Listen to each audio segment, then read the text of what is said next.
Welcome to everyone to this conversation today with Noel Quinn, Chairman of Julius Baer and of the Julius Baer Foundation. Good morning, Noel. Thank you. Morning, Laura. Thank you so much for joining us today to share some of your thoughts about the Julius Baer Foundation, about our work, and of course your role as Chairman of the Foundation. We're delighted to have you. Thank you. So you joined Julius Baer, the bank, in May last year as Chairman, and then a few months later you stepped into your role as Chairman of the Julius Baer Foundation. A bank that is one of the leading wealth managers in the world and a foundation that is focused on addressing wealth inequality. A bit of a contrast potentially. How do you see the opportunity in that combination? Well, the opportunity is very clearly, first and foremost, with all of the people that the foundation help. There are people there that are struggling to get access to employment, to get access to electricity, to get access to food, to have childcare access. So the clear opportunity is helping all of those people. And the foundation has done and still does amazing work in doing that. Now, why is a wealth management business focused on wealth inequality? Well, many of our customers, many of us in our careers, have not necessarily come from wealth. We've created wealth, or we've created opportunity. We've been given the opportunity to progress. Well, that's what we want to do as individuals who have had that opportunity to help others go through that same journey. And that's why there is a natural linkage between wealth management and creating wealth equality for others. Well, and you mentioned many of those who have wealth today have potentially not come from wealth or have built wealth or contributed to building wealth for others. For yourself, on a more personal note in your life or in your career, have you been confronted or engaged with the topic of wealth inequality? Well, look, what is the definition of wealth? Is the definition of wealth just money, or is the definition of wealth opportunity? Mm-hmm. Opportunity to have a safe living environment, opportunity to have a family environment around you, have support and mentoring from others. Is it the opportunity to have a job? And certainly from my background, my parents emigrated from Ireland with nothing in their late teens. My father didn't actually go to high school. He had to go and work in order to bring money in for the rest of the children back in Ireland. So it's not as if we started off our journey as a family with significant amounts of wealth. What we did is we got the opportunity to work, we got the opportunity to learn and to study, we got the opportunity to have a supportive environment around us. And in my time, in my early career, I didn't realize it at the time, but there were one or two people mentoring in my career. They didn't tell me they were mentoring me. They were helping and supporting me through my development. And you remember those things. And that's what I think the foundation is trying to do on an extended family of the population from around the world in areas where the foundation can help. And when you then think of the wealthy themselves, why is it important, from your perspective, to bring the wealthy into this conversation? You mentioned people who helped you along the way as well, right? In providing some of that opportunity. Well, the world is going through challenges at the moment of social unrest, of social divide, of feeling of injustice. And I think if we can do our little bit in helping bridge different parts of society, those with, those without, those that can create opportunity with those that need opportunity, then that's doing our bit to try and bridge challenges that exist in the world. And that is a good cause, and one that absolutely I fully endorse. And that's exactly the unique aspect of the work at the heart of the Julius Baer Foundation, right, is working across actually that wealth spectrum of bringing together in collaboration those who have wealth, access, opportunity, power, influence with those who don't and who very much need that. But there's this certain tension in that as well, right? Do you see challenges in that work?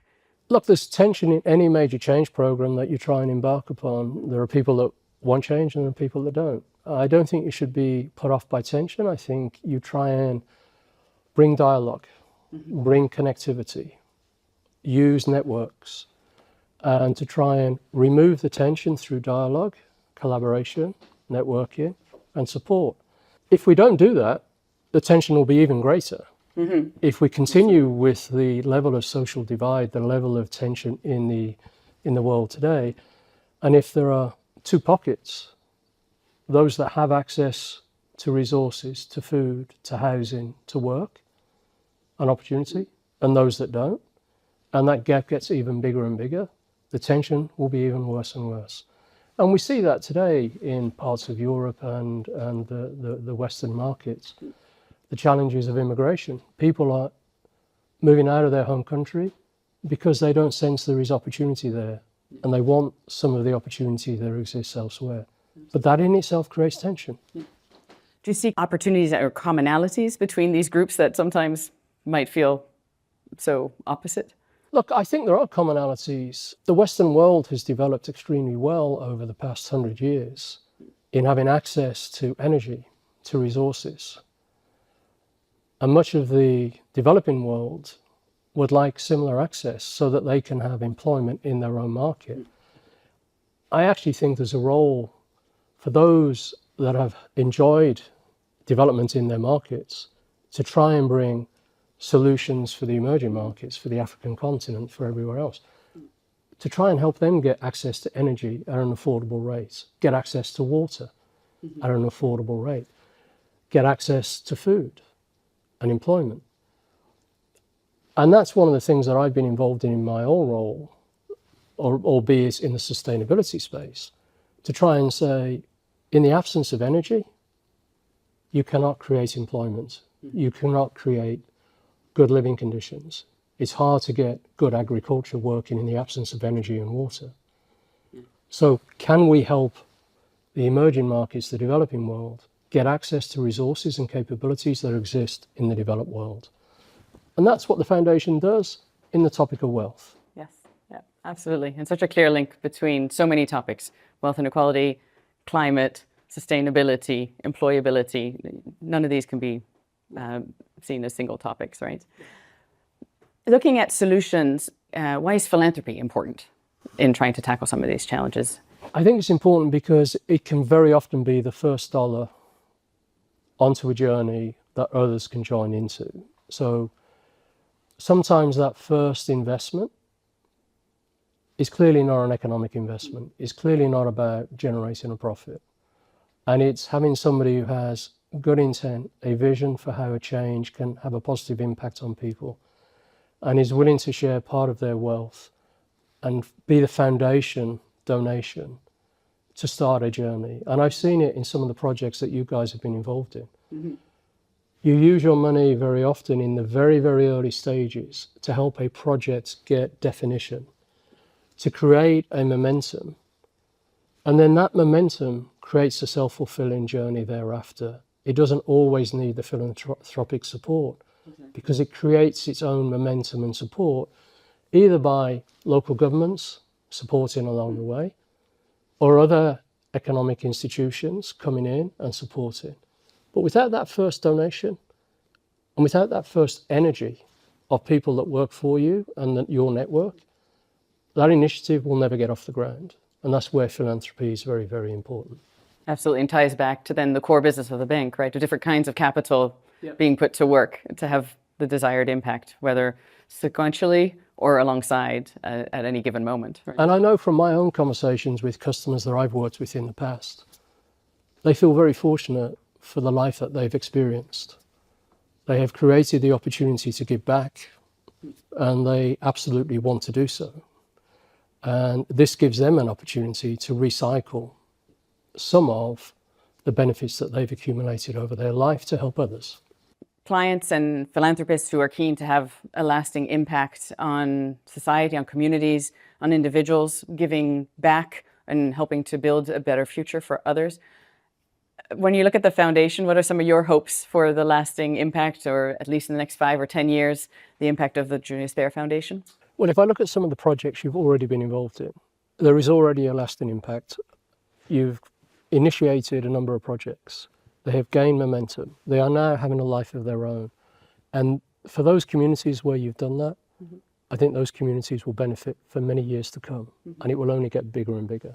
Now, the challenge for us is to do more of that, start new initiatives, help initiate new ideas in different markets around the world. And that's where I think the biggest opportunity for us is to collaborate with our clients. Those clients that have a strong interest in philanthropic work, to work with us at the foundation and the network and reach you have into some of these opportunities, to work together with our clients. And then you continue to partner with all of those great, wonderful organizations you have access to. And we bring the power of those organizations, the power of your foundation, and the power of our clients' intent and some of their money together to do even bigger projects, start more projects. And that for me is a roadmap that, you know, we can deliver, and hopefully the example you set with the Julius Baer Foundation, other foundations will follow as well. Thank you. And we absolutely see and hope that what we can do, even with fairly limited means, is to spark a lot of impact and initiative and a thought of, yes, something can be done. Yeah. Any final thoughts from you on the foundation and the work? A big thank you to Raymond Baer and the Baer family. They started this journey. We're the current custodians of it as CEO and chair. We owe a lot to what they started, and we share a sense of responsibility to make sure we continue to develop it. And I absolutely am convinced that bridging the divide between those with wealth and those without is absolutely the right cause. And I congratulate you on everything you do. Thank you so much, and thank you very much for your leadership.